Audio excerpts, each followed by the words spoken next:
네, 많은 사람들이 이 죄 가운데서 태어나서 각자의 인생을 살다가 인생을 마무리합니다. 우리가 역사를 돌이켜 보면 정말로 많은 철학자들이 인생의 의미에 대해서 고민하면서 글을 썼던 것을 우리가 역사를 통해서 우리가 알죠. 우리가 예수님이 오시고 난 이후의 역사만 자그마치 2000년입니다. 그러니까 세월, 이 많은 세월 속에 얼마나 많은 사람들이 인생에 대해서 고민을 했겠습니까? 그래서 수많은 그 저작들이 있죠. 그러나 그 고민은 지금도 끝이 나지 않습니다. 사람들이 각자가 자기를 지혜롭다고 하고 지혜를 찾으려고 책을 보지 않습니까? 또 책을 씁니다.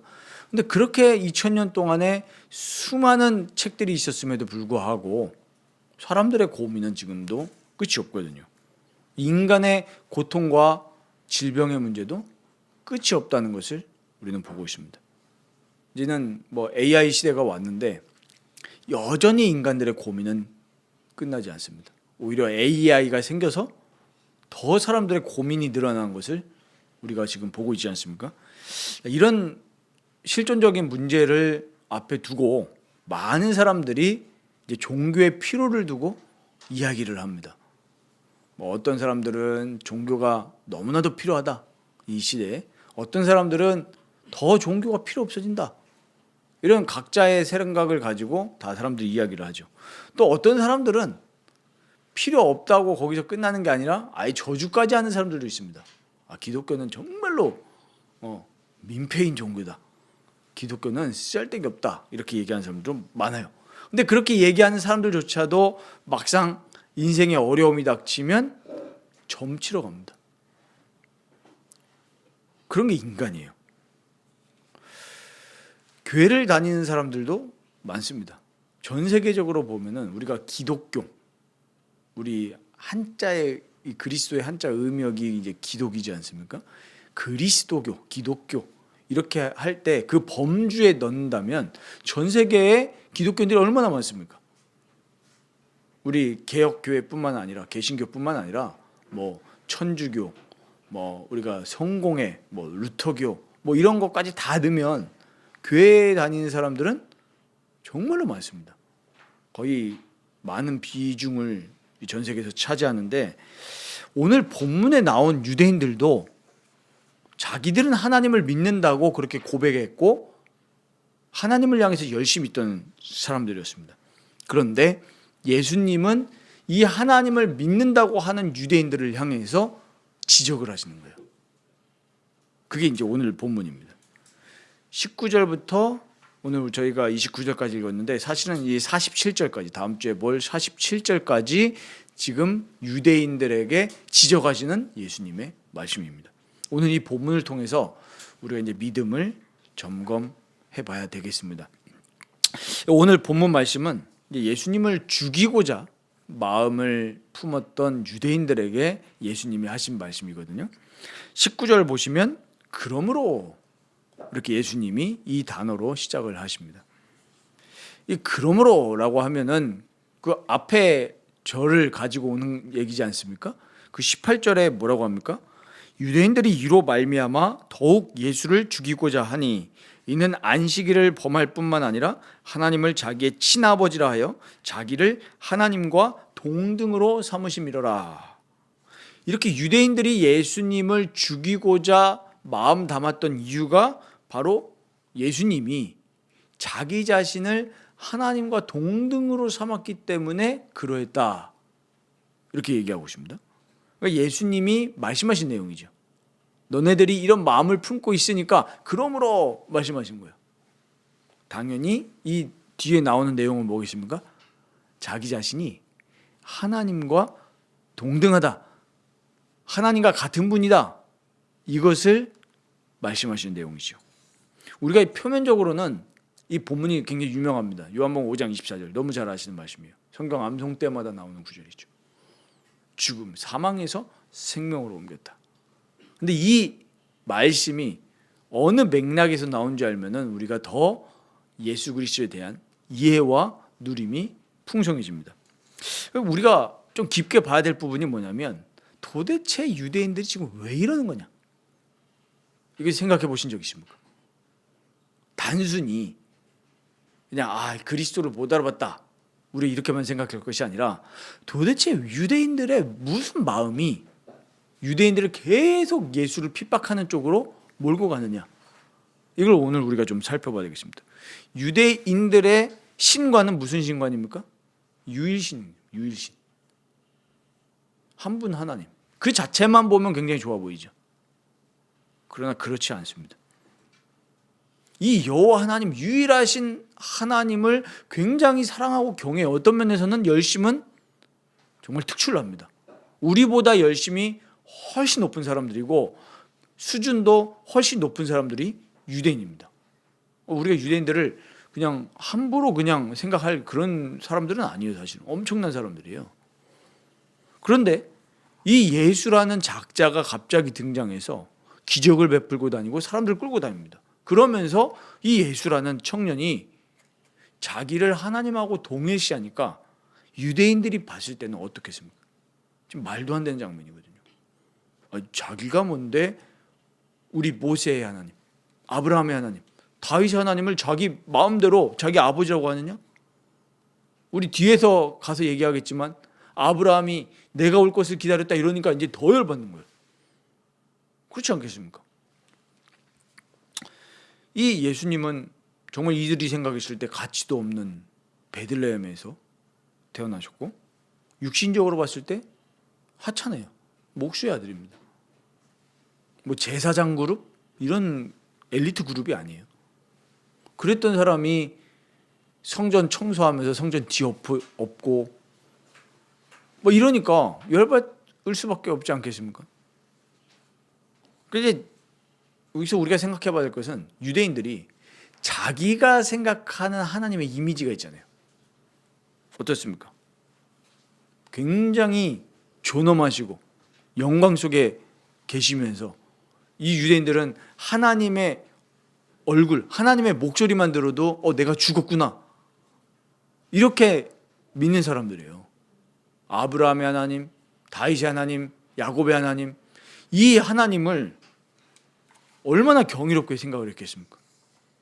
왜 이런 것만 좋아하고 실제로 예수님을 배척했냐 하니까 이 유대인들이 그 화려함과 종교적인 영광 뒤로 숨는 거예요. 조금 더 쉽게 풀어서 설명하면 포장하는 겁니다. 포장하는 거예요. 모든 종교의 특징이 뭔지 아십니까? 고상함을 추구합니다. 그게 종교의 특징이에요. 나쁘다 좋다를 떠나서 그게 종교의 특징입니다. 불교 가보십시오. 천주교 가보십시오. 왜 그렇습니까? 그 고상함에 끌리고 그 고상함을 실제로 모든 종교들이 추구하기 때문에 그렇습니다. 거기에 숨는 거예요. 유대인들의 눈으로 봤을 때 당연히 이 예수라는 작자는 투박하죠. 질서도 없습니다. 예수를 따르던 제자들 보십시오. 제자들도 스타일이 좀 이상해요. 경건함의 모양도 없어 보이고 질서도 없고 투박한 사람들이라니까요. 그리고 더군다나 자기들의 질서를 기득권을 흐트리고 있지 않습니까? 그러니까 당연히 예수라는 사람이 미울 수밖에 없겠죠. 이 유대인들이 종교적인 화려함과 그 고상함에 숨는 증거가 무엇이겠습니까? 이미 예수님이 말씀하고 계시는데 예수님이라는 분, 이 예수 메시아라는 분이 오신다는 것을 이미 하나님은 말씀에 다 예언을 해두셨습니다. 유대인들이 말씀을 알아요. 대표적으로 이사야서 보십시오. 이사야서 7장 14절에 뭐라고 말씀합니까? 처녀가 잉태하여 아들을 낳으리니 그 이름을 임마누엘이라 하리라. 이미 하나님이 말씀하셨어요.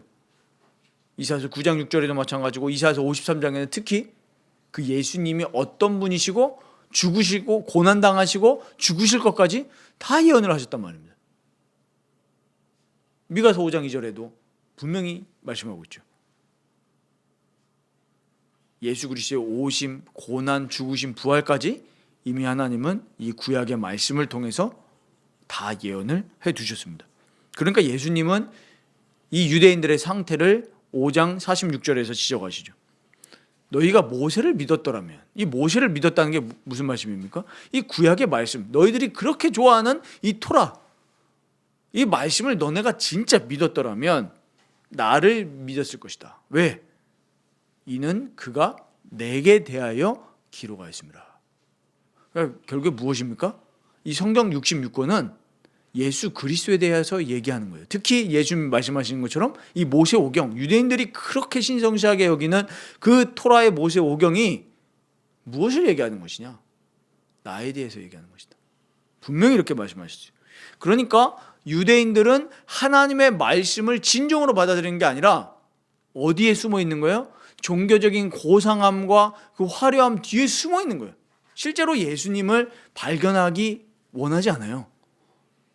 종교적인 틀에 묶여 있는 겁니다. 그 유대인들의 상태를 23절에서 또 지적하시죠. 아들을 공경하지 아니하는 자는 그를 보내신 아버지도 공경하지 아니하느니라. 이게 무슨 말입니까? 하나님을 예수 그리스도를 경배하지 않는다는 것은, 공경이란 말을 썼죠. 경배하지 않고 예수 그리스도를 높이지 않는 것은 하나님을 높이지 않는 것과 똑같은 상태다라는 것을 얘기합니다. 이 요한복음을 기록했던 요한 사도는 요한일서 2장 23절에도 똑같은 말을 합니다. 아들을 부인하는 자에게는 또한 아버지가 없으되 아들을 시인하는 자에게는 아버지도 있느니라. 그러니까 진정으로 하나님을 예배하고 하나님을 만난 사람의 결정적인 특징이 뭡니까? 예수 그리스도를 시인하고 예수 그리스도를 경배하는 사람이 진짜 하나님을 믿는 사람입니다. 이런 비참한 우리에게 예수님은 자신이 하나님이시라는 것을 말씀하고 계십니다. 놀라운 신비죠. 삼위일체의 신비입니다. 그래서 우리가 요한복음이 굉장히 우리 하나님에 대해서, 신에 대해서, 신론에 대해서, 우리 기독론에 대해서, 또 성령에 대해서도 말씀하고 있죠. 놀라운 삼위일체의 비밀을 이 요한복음을 통해서 말씀하고 있기 때문에 우리가 특히 이제 하나님을 이해하기 위해서, 하나님을 알기 위해서 이 요한복음은 너무나 중요한 말씀입니다. 19절부터 보십시오. 아무것도 스스로 할 수 없다. 아버지께서 행하시는 그것을 아들도 그와 같이 행한다. 이 말은 무슨 말입니까? 성부 하나님이 더 우월하시고 성자 예수 그리스도가 낫다, 그 얘기가 아니라 성삼위 하나님의 절대적인 연합을 말씀하고 있는 게 바로 이 말씀입니다. 하나님은 한 분이십니다. 그런데 위격이 나뉘는 거죠. 성부, 성자, 성령. 뜻을 행함에 있어서 예수님이나 하나님이나 같다라는 거예요. 동등합니다. 뜻을 행하는 데 있어서 동등성을 말씀하시죠. 20절 보십시오. 아버지께서 자기가 행하시는 것을 다 아들에게 보이시고 또 그보다 더 큰 일을 보이사 너희로 놀랍게 하시리라. 여기서 말씀하는 더 큰 일이 뭡니까? 바로 인간을 구원하는 구속사역입니다. 아버지께서 이 구속사역을 아들을 통해서 이루신다는 말씀입니다. 21절에서 이제 그 사역을 말씀하시죠. 아버지께서 죽은 자들을 일으켜 살리심 같이 아들도 자기가 원하는 자들을 살리느니라. 생명 주심을 말씀하고 있습니다.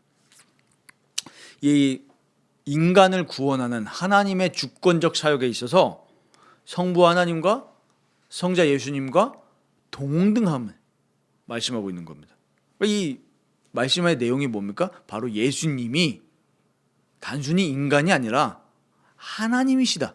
바로 메시아 그리스도 예수 그리스도이심을 나타내고 있는 거예요.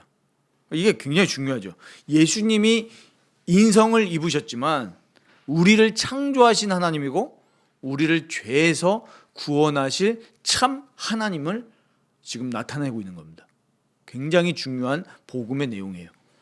이렇게 예수님은 자기가 하나님이심을 밝히 나타내시면서 동시에 자신이 유일한, 우리 인간을 구원하기 위한 유일한 구원의 길임을 나타내고 계십니다. 24절 보십시오. 내가 진실로 진실로 너희에게 이르노니 내 말을 듣고 또 나 보내신 이를 믿는 자는 영생을 얻었고 심판에 이르지 아니하나니 사망에서 생명으로 옮겼느니라. 너무나 유명한 말씀이죠. 이 말씀을 통해서 우리가 중요한 진리를 하나 깨닫게 되는데 바로 그것이 무엇입니까? 우리가 살 길은 예수님을 만나야 산다는 겁니다. 예수님을 인격적으로 만나야만이 우리가 진짜 살아요. 우리가 이 예수님을 어떻게 만납니까? 이 예수님의 말씀을 들음을 통해서 우리가 구원받습니다. 복음의 말씀을 통해서 우리에게 믿음이 생기고 그로 말미암아서 우리가 죄 사함 받고 회개하고 구원받게 됩니다. 사망에서 생명으로 옮겨지는 일이 바로 이 예수 그리스도를 통해서 일어나는 거예요. 그래서 바울은 로마서 8장 1절 2절에 그러므로 이제 그리스도 예수 안에 있는 자에게는 결코 정죄함이 없나니 이는 그리스도 예수 안에 있는 생명의 성령의 법이 죄와 사망의 법에서 너를 해방하였습니다. 바울도 똑같이 이 유대인들처럼 예수 그리스도를 싫어했던 사람이고 대적했던 사람이고 이 예수님을 믿는 제자들을 죽이려 다니는 사람이었습니다. 그러나 이 바울이 예수님을 만나고 난 뒤에 고백하는 내용이 바로 이 내용 아닙니까? 그리스도 예수 안에 있는 자는 결코 정죄함이 없다. 그리스도 예수 안에 있는 그 숨겨져 있는 생명의 성령의 법이 죄와 사망의 법에서 우리를 해방하였다. 예수님을 만나니까 이런 고백이 나오는 거예요. 아까 우리 서론에 말씀드렸던 것처럼 왜 우리 인간이 고통 속에 빠져 있습니까? 왜 내 의미를 모릅니까? 내 인생의 의미를 모릅니까? 왜 이렇게 전 세계는 시간이 지나고 과학이 발전하고 돈은 더 많아지는데 왜 우리 인간에게는 고통이 끝이 없습니까? 딱 한 가지입니다. 죄 때문이에요. 우리가 죄인이라서 그렇습니다. 사람들은 이것을 해결해 보려고 수많은 제도를 만들고 과학기술을 발전시키고 나름대로 열심히 삽니다. 그러나 예수님을 만나기 전까지는 절대로 그 모든 우리 인간의 고통의 근원인 죄 문제를 해결할 수가 없어요. 죄가 뭡니까? 사람들은 죄도 이해를 못하고 있어요. 하나님을 찾지 않고 하나님을 기뻐하지 않고 하나님을 신뢰하지 않고 하나님을 묵상하지 않는 모든 것이 죄입니다. 왜 우리 인간에게 고통이 찾아오냐면 하나님을 못 만났기 때문이에요. 그 마음속에 하나님을 묵상함이 없기 때문에 우리 인간에게는 계속 고통이 찾아옵니다. 그 하나님을 묵상하지 못하고 하나님을 찾지 않는 죄를 예수님이 어떻게 하셨다는 거예요? 도말하셨다는 겁니다. 그래서 우리가 그 예수 그리스도를 믿을 때 죄가 해결되어지고 우리가 예수님을 묵상할 때 우리가 온전히 하나님을 알게 되고 하나님을 누리게 되는 거예요. 이게 예수님이 하신 일입니다. 그런데 아까 종교라는 틀에 숨는 유대인들을 말씀드렸죠. 하나님이신 예수님을 만나지 않으면 인간은 희망이 없는데 유대인들은 이 예수님을 지금 거부하고 있습니다. 유대인들은 직접적으로 예수님을 거부했어요. 그러니까 예수님이 이걸 지적하시면서 너희가 나를 믿지 않는 것은 하나님을 믿지 않는 거다. 이렇게까지 얘기하셨는데도 유대인들은 예수님을 거부했습니다. 그러면 우리가 오늘 이 말씀을 통해서 유대인들을 볼 것이 아니라 그러면 지금 이 시대와 우리를 점검해야 된다는 거예요. 예수님은 이것을 분명히 지적하십니다. 마태복음 7장 21절 23절 보시면 나더러 주여 주여 하는 자마다 다 천국에 들어갈 것이 아니요 다만 하늘에 계신 내 아버지의 뜻대로 행하는 자라야 들어가리라. 그때 많은 사람들이 나더러 이르되 주여 주여 우리가 주의 이름으로 선지자 노릇하며 주의 이름으로 귀신을 쫓아내며 주의 이름으로 많은 권능을 행하지 아니하였나이까. 근데 예수님은 뭐라고 하십니까? 그때 내가 그들에게 밝히 말하되 내가 너희를 도무지 알지 못하니. 예수님은 내가 너희를 알지 못한다. 이렇게 강력하게 말씀하십니다. 유대인들은 직접적으로 예수님을 거부했지만 지금 시대 보십시오. 많은 기독교인이라고 칭하는 사람들이 예수를 말하는데 실제로 마음속에서는 예수를 밀어내는 아주 기묘한 시대예요. 말세라서 그렇습니다. 많은 사람들이 자기가 그리스도라고 하면서 나타날 것이라고 얘기했어요. 우리가 이걸 통해서 봐야 될 게 뭡니까? 진짜 예수를 믿는다는 건 뭐예요? 진짜 예수님을 만났다는 것은 뭡니까? 예수와 함께 죽고 예수와 함께 사는 것이 진짜 예수님을 만난 사람의 상태입니다. 죄에 대해서 죽는 거예요. 유대인들 보십시오. 종교적인 틀과 그 영광스러운 하나님이라는 고상함에 숨어서 발견하지 못하는 게 뭐예요? 뭡니까? 자기의 죄예요. 자기의 죄를 못 봐요. 그러니까 예수님 그걸 지적하시는 거잖아요. 우리 산상수훈에서 뭘 말씀하십니까? 다른 사람의 그 잘못 보지 말고 뭘 보라고요? 네 눈에 대들보를 봐라. 근데 유대인들은 그 화려함, 종교적인 틀에 숨어가지고 남의 죄만 자꾸 지적하면서 막상 자기의 죄는 그리스도 앞에 내려놓지 못하는 거예요. 그러니까 실제로는 하나님을 믿는다고 하나 하나님을 못 만났다는 것을 예수님 말씀하실 거예요. 너희가 나를 믿지 아니하면 하나님을 믿지 않는 거다. 내가 곧 누구다? 하나님이다. 그 하나님이신 예수님이 직접 오셨고 말씀에서는 계속 너희의 죄를 해결할 진짜 메시아 그리스도가 오실 것을 얘기하는 거고, 모세오경에 나온 우리 레위기의 말씀은 다 뭡니까? 그 희생제사를 완전히 마침을 찍으실 그리스도가 오실 것을 그렇게 얘기했는데 예수님 얘기하는 거 보십시오. 너희가 진짜 모세를 믿었다면 나를 믿을 것이다. 실제로 뭐예요? 예수님을 믿지 않는 상태. 이거 유대인을 볼 게 아니라 지금 우리의 상태로 봐야 된다는 거예요. 많은 사람들이 예수 믿는다고 하는데 실제로는 뭐예요? 종교적인 의식만 있고 남 앞에서 신앙생활, 외식만 하는 거예요. 그러니까 그런 사람들의 특징은 뭡니까? 나와 예수님과의 관계에 관심 있는 게 아니고 자꾸 시선이 어디예요? 남에게만 가 있어요. 정죄만 합니다. 늘 관심이 어디에 있습니까? 누가 이랬습니다. 저가 이랬습니다. 그렇거든요. 우리 말이라는 건 그렇습니다. 내가 제일 좋아하는 거를 말하게 돼 있어요. 내가 제일 좋아하는 관심사가 내 글과 내 말과 내 행동에 나오게 돼 있어요. 그러니까 예수님이 얘기하신 게 그거예요. 주여 주여 하는 자마다 다 천국에 갈 게 아니다. 실제로 내 마음 상태와 내 이 삶의 모든 상태가 정말로 예수님 앞에 서서 내 죄를 인식하고 예수님을 통해서 하나님을 만나지 못한다면 실제로는 진짜 생명으로 옮겨졌나? 그런 의심을 할 수밖에 없겠죠. 우린 돌아봐야 됩니다. 내가 종교적인 화려함, 어떤 내가 추앙하는 종교적인 선, 거기에 내 뒤로 숨은 거 아닌가? 그걸 제일 우리는 경계해야 됩니다. 내 공로, 유대인들이 제일 자랑했던 게 뭡니까? 내 공로. 우리도 조심해야 되는 게 있습니다. 그리스도를 자랑하지 않고 그리스도를 기뻐하지 않고 내가 이렇게 했다라는 거기에 제일 조심해야 돼요. 예를 들면 저 같은 사람이 제일 빠질 수 있는 위험이 뭐겠습니까? 종교적이 이 교회가 종교로 타락하고 목자들이 타락하고 교리가 변질되어지고 거기서 다 내팽개치고 홀홀 단신으로 개척을 했다? 그게 뭐예요? 그게 하나님 앞에서 뭐 의가 됩니까? 그렇지 않습니까?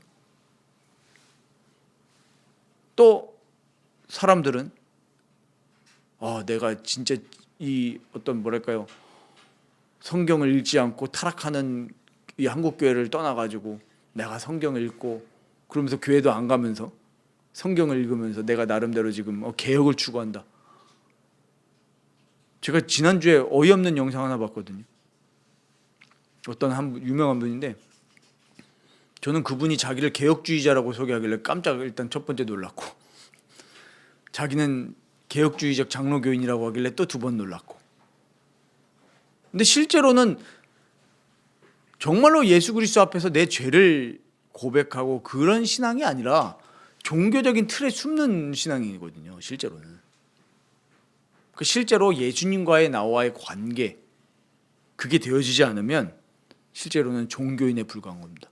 예수님은 내가 하나님이다 이것을 말씀하시면서 유대인들이 뭐예요? 진짜 하나님을 믿지 않는다는 것을 강력하게 지적하시는 거예요. 우리가 진짜 예수를 믿는다면 다른 것들이 필요가 없습니다.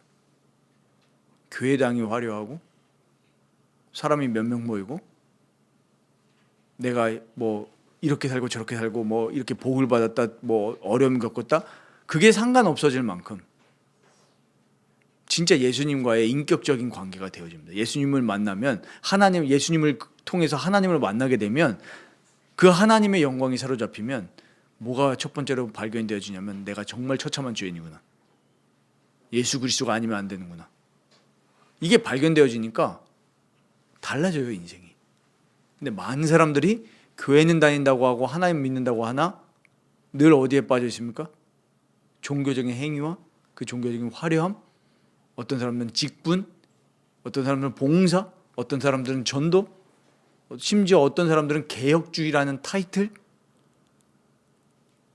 이런 거에 묶여 있고 실제로는 예수님을 만나지 못한 상태가 많습니다. 그건 열매를 보면 아는 겁니다.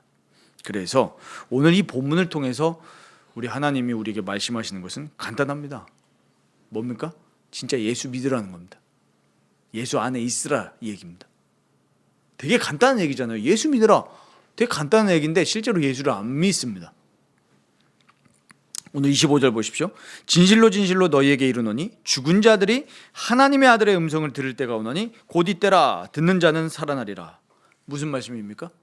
에베소서 2장 1절 말씀처럼 그리스도의 음성을 듣고 믿으면 산다는 겁니다. 허물과 죄로 죽었던 우리를 살리셨다 하시지 않습니까? 이것은 내세를 이야기하는 것이 아니라 오늘 이 순간을 얘기하는 겁니다. 오늘 바로 지금이요. 그리스도 안에서 이미 살아나서 영생을 소유하게 된 겁니다. 영생이 무엇입니까?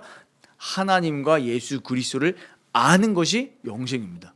나를 창조하신 예수 그리스도를 아는 것이 영생이에요. 아, 예수님이 나를 창조하셨구나.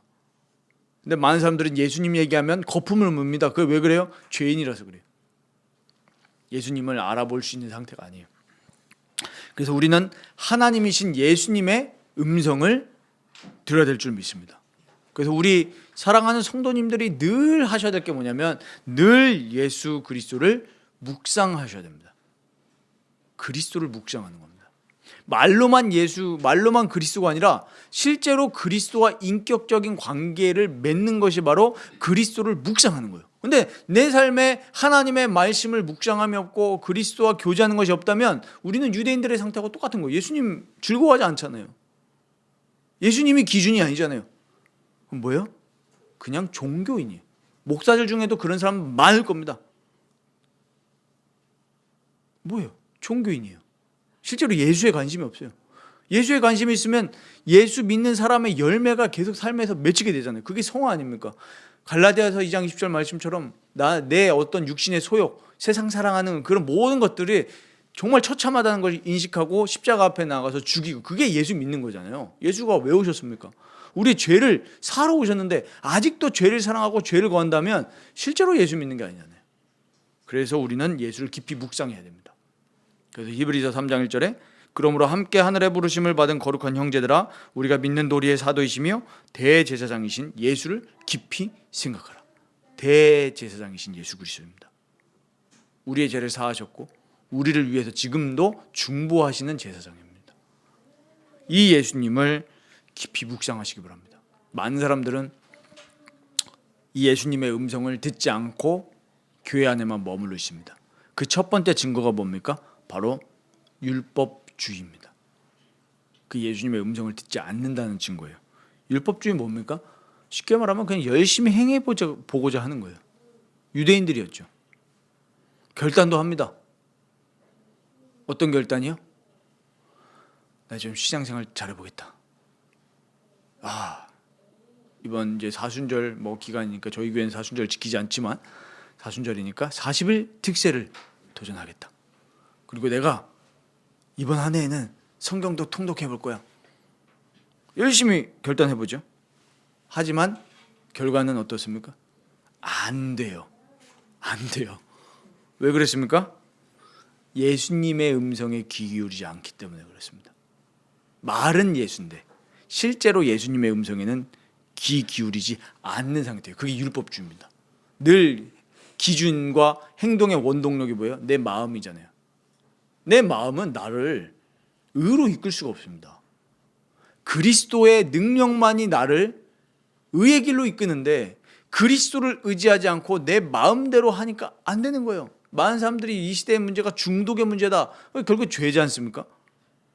안 되죠. 왜 해결이 안 됩니까? 그리스도의 음성을 듣지 않기 때문에 해결이 안 되는 거예요. 많은 사람들이 뭐 어떤 음란의 중독, 어떤 사람들은 뭐 돈의 중독, 어떤 사람은 도박 중독, 왜 안 됩니까? 예수 그리스도의 음성을 듣지 않으면 해결 안 되는 문제예요. 들은 것은 있으니까 종교적인 열심으로 성경 보면 된대, 예수님 이름 믿으면 된대라고 하지만 실제로 우리의 죄를 짊어지시고 십자가에서 죽으신 그리스도를 바라보지는 않는 거예요. 유대인들이 왜 그렇게 십자가가 싫은 줄 아십니까? 처참하잖아요. 진짜 예수를 믿는다는 것은 내 자존심이 하나님 앞에서 정말로 와장창 박살 나는 게 진짜 예수 믿는 겁니다. 근데 막상 당신은 죄인입니다. 듣기 싫죠. 지금 한국교회 보십시오. 한국교회 강단의 설교에서 뭐가 없어졌습니까? 죄에 대한 얘기와 회개가 없어졌습니다. 그거 싫어요. 듣기 싫어요. 그 예수 믿는 거 아니라니까요. 예수님은 뭐 하러 오셨습니까? 죄인을 불러 회개시키러 왔다고 그랬습니다. 그런데 그 예수님이 싫다는 것은 실제로 유대인들처럼 하나님을 믿는다고 하는데 내가 가공한 하나님이지, 내 이미지로 가공한 하나님이지 실제로 예수님이신 하나님을 믿지 않는다면 하나님 못 만난 거라니까요. 그거 지금 한국교회가 지금 위험한 겁니다. 죄에 대한 회개가 없고 애통함이 없고 그 죄를 해결하시는 예수님께로 가지는 않으면서 내 행동만 가득 찬 거예요. 여러분들 그거 분별하셔야 됩니다. 진짜 내 죄 자아 죽임 없이 그냥 산다면 그 죄가 나를 잡아먹는 거거든요. 그런데 그 죄 죽임 없이 외식만 하는 사람들 엄청 많습니다. 내가 이렇게 봉사를 많이 했다, 내가 교회 기부 많이 했다, 헌금 많이 했다, 이런 거 자랑하는 사람들 얼마나 많습니까? SNS에서. 또 어떤 사람들, 교회 욕만 하는 사람들, 유대인들이에요. 실제로는 뭐가 없죠? 나와 예수님과의 관계를, 그런 글을 나누는 사람들은 없어요. 인터넷 공간도 뭐 복음 전하라고 하나님이 허락하신 공간인데 그런 은혜는 나누지 않고 남 욕만 하고, 다 유대인들 바리새인 같은 사람들이에요. 율법주의자라서 그렇습니다. 기준이 뭐예요? 행동이에요. 그러니까 남을 볼 때도 행동으로 보죠. 죄를 얘기하는 것은 단순히 정죄가 아닙니다. 우리의 죄가 밝히 드러나야 그리스도께로 가니까. 우리가 율법주의적으로 살아가지는 않는지 잘 생각을 해봐야 되겠습니다. 정말 우리가 그리스도를 의지하는가, 아니면 나의 행위나 나의 모습을 의지하고 있는가. 대부분 사람들의 우리의 특징도 뭐겠습니까? 낙심하거나 아니면 의기양양하거나 둘 중 하나 아닙니까? 왜 그렇죠? 내 모든 근거와 기준이 나라서 그래요. 그게 율법주의의 핵심입니다. 근데 정말로 그리스도를 의지한다면 낙심하지도 않고 의기양양하지도 않습니다. 왜냐하면 기준이 그리스도니까. 내가 좀 낮아져도 상관이 없어요. 왜요? 나 같은 죄인 살리신. 내가 좀 높아진다고 세상적으로 좀 높아질 수 있잖아요. 이름이 알려지고. 그래도 거기에 취하지 않아요. 왜요? 진짜 왕은 예수라는 걸 고백하니까. 근데 많은 사람들이 거기에다가 생명을 걸거든요. 내가 조금 자존심 상한다? 죽을 맛입니다. 교회 안에서도 그러고 있잖아요. 나 인정 안 해주면은 스레드가 아주 막 올리고. 둘째 증거는 뭡니까? 예수님을 의지하지 않는, 예수님의 음성을 듣지 않는 두 번째 증거는, 첫 번째는 율법주의였다면 둘째 증거는 방종 혹은 율법 폐기주의입니다. 정말 그리스도의 음성을 듣고 사는 사람은 우리의 삶의 행동도 하나님을 사랑하는 삶을 살게 되는 거예요. 그게 진짜 예수 믿는 사람이죠. 아니 진짜 예수님을 사랑하면 행위도 올바르게 지게 돼 있어요. 근데 율법주의는 그리스도를 사랑하지 않으면서 내가 외식하니까 그렇게 행동하는 거지 실제로 그리스도를 사랑하지 않거든요. 그런 사람들 분별하기 딱 좋은 거 하나 뭐냐면 인정해주지 않으면 바로 티가 납니다. 내가 교회에 선행 봉사했는데 이게 진짜 외식이냐 그리스도를 사랑하는 마음이냐, 그거 분별할 수 있는 방법은 나 아무한테도 인정 안 받아도 괜찮아? 그 질문 앞에서 바로 분별이 되지. 정말 그리스도를 사랑한다면 드러나지 않아도 괜찮고 또 아무렇게나 살지도 않게 됩니다. 하나님의 뜻대로 살아가고 싶은 열망이 생기죠. 왜? 진짜 예수 만났으니까. 근데 우리 지금 교회에 나타난 두 가지 병의 두 가지 큰 증상이 율법주의와 율법 폐기주의입니다. 이걸 우리가 잘 분별하면서 우리가 결단해야 될 것은 정말 주님의 음성을 들으시고 주님을 묵상하시기 바랍니다. 방법은 다른 것이 없습니다. 어디 산에 가서 하나님의 음성을 듣습니까? 그렇지 않습니다. 내 내면의 목소리, 명상, 그 명상 아닙니까? 아니에요. 우리 웨스트민스터 신앙고백서 우리가 다 끝났는데 벌써 33주가 지난 거죠? 33장까지 있으니까 1장 1절에 뭐라고 합니까? 일반 계시로도 하나님의 선하심과 지혜와 권능이 충분히 나타나죠. 저는 산을 좋아하는데 산을 볼 때마다 정말 그 시편 기자의 고백처럼 눈을 들어 산을 보아라. 우리의 도움이 어디서 오냐? 천지를 지으신 여호와에게로다. 저는 그 진짜 말씀이 정말 믿어지거든요. 산을 볼 때마다. 그러니까 일반 계시에서도 하나님의 지혜와 권능이 충분히 나타납니다. 하지만 일반 계시만으로는 하나님을 아는 지식과 하나님의 뜻에 대한 지식을 주기에는 충분하지 못하다고 웨스트민스터 신앙고백서 1장 1절에 말합니다. 그러니까 뭐가 필요하다는 거예요? 특별 계시가 필요한데 그것이 바로 무엇이다? 성경이다. 1장 1절에 바로 그 얘기, 바로 계시부터 얘기하고 있습니다. 진리인 성경을 잘 보존하고 전파하기 위해서 뭘 줬다고 말합니까? 교회를 주셨다고 말합니다. 그러면서 이제 예전에 계시하던 방법은 중단되었다고 말씀합니다. 그럼 이제 우리가 예수님의 음성을 듣기 위해서는 뭐밖에 없다는 거예요? 교회와 성경입니다. 우리가 성경을 멀리한다는 것은 예수님의 음성을 안 듣겠다는 것과 똑같습니다. 근데 이거 말씀 중심이 아니라 예수님의 음성을 듣기 위해서 산에 올라가시는 분이 있죠. 그래도 좀 산에 올라가면 예수님과 가깝지 않겠냐. 조금이라도 몇 미터라도. 그거 아니죠. 우리가 진정으로 구원에 이르는 지식은 성경 말씀을 통해서 오는 줄 믿습니다. 그걸 고백한 자들의 모임이 바로 교회예요. 이 하나님의 말씀을 올바르고 건강하게 누리기 위해서 그리스도께서는 교회를 세우셨습니다. 그래서 이 말씀을 개인에게 주신 게 아니라 공동체에 주셨거든요. 그래서 반드시 하나님 말씀을 올바르게 누린 사람은 교회 생활도 올바르게 하게 됩니다. 왜냐하면 하나님이 이 말씀을 교회를 통해 주시기 때문에 그래요. 삼위 하나님은 자기가 원하는 택자들을 부르셔서 생명 주시기 위해서 지금도 효과적인 부르심을 계속 하고 계십니다. 지금도요. 예수님께서 택자들을 부르셔서 자기를 만나게 하십니다. 이제는 성령과 이 계시된 하나님의 말씀을 통해서 그 효과적인 부르심을 계속 하고 계시는 거죠. 베드로전서 1장 23절에 뭐라고 합니까? 너희가 거듭난 것은 썩어질 씨로 된 것이 아니요 썩지 아니할 씨로 된 것이니 살아있고 항상 있는 하나님의 말씀으로 되었느니라. 우리가 거듭나는 것, 생명 얻는 것은 하나님에 대하여서 살아갈 수 있는 그 시작이 바로 뭐냐면 썩지 아니할 씨인데 그것이 바로 하나님의 말씀이다. 2장 1절 3절에서는 그러므로 모든 악독과 모든 기만과 외식과 시기와 모든 비방하는 말을 버리고 1절부터 잘 보셔야 됩니다. 우리가 구원에 이르기 위해서 모든 악독, 기만, 외식, 시기, 비방하는 말 이거 싹 다 누구의 특징이었습니까? 유대인들의 특징이었습니다. 맨날 비방하는 말만 하고 외식, 시기 이거 버리라는 거예요. 그래서 뭘 사모하라고요? 갓난 아기들 같이 순전하고 신령한 젖을 사모하라. 바로 무엇입니까? 하나님의 말씀을 사모하라는 겁니다. 오늘 1절에 외식이라는 말 잘 한번 묵상해 보십시오. 우리 진짜 구원에 이르는 지식을 얻기 위해서는 하나님의 말씀을 진정으로 들어야 되는데 외식은 그걸 막아버립니다. 우리 종교적인 외식은 진짜 그리스도의 음성을 못 듣게 해요. 말씀 못 듣게 합니다. 우리 사랑하는 라이프교회 모든 성도 여러분들께 정말 부탁을 드립니다.